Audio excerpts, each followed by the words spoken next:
Hausse des prix des matières premières, rupture des chaînes d'approvisionnement, raréfaction de certaines matières premières, le Maroc, comme le reste du monde, fait face aux répercussions des récents chocs à l'international.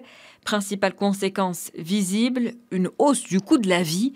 Dans ce contexte, 8 mesures exceptionnelles ont été annoncées par le chef du gouvernement pour atténuer l'inflation, soutenir les petites et moyennes entreprises et protéger les emplois.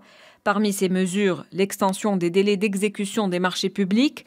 Ces délais pourront être prorogés au cas par cas pour des périodes pouvant aller jusqu'à 6 mois. Le gouvernement a également décidé de mettre en place des mécanismes indemnitaires au profit des entreprises dans le cadre des marchés toujours en cours d'exécution. Résultat, lorsque les maîtres d'ouvrage résilient leur marché public en cours pour des raisons non imputables à l'entreprise, ils ne confisqueront pas les cautionnements pendant la période de validité de la circulaire. Le gouvernement encourage aussi le règlement à l'amiable. Dans ce sens, toute entreprise sanctionnée par la résiliation de son marché avec le cautionnement définitif et l'application de pénalités de retard pour des motifs imputables à la conjoncture actuelle peut faire appel. En cas d'acceptation, des indemnités lui seront versées. Cette mesure s'applique aux résiliations ayant été émises depuis le 1er octobre 2021.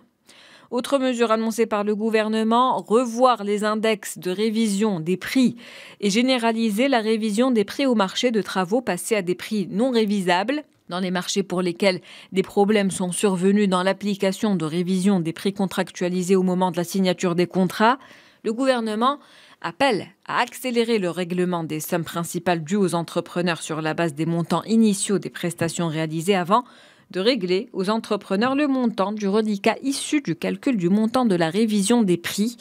L'exécutif appelle également à accélérer les prononcés des réceptions et restituer les cautions de garantie. Enfin, le gouvernement prévoit d'user de stop and go pour les marchés dont les titulaires disent faire face à des difficultés d'exécution.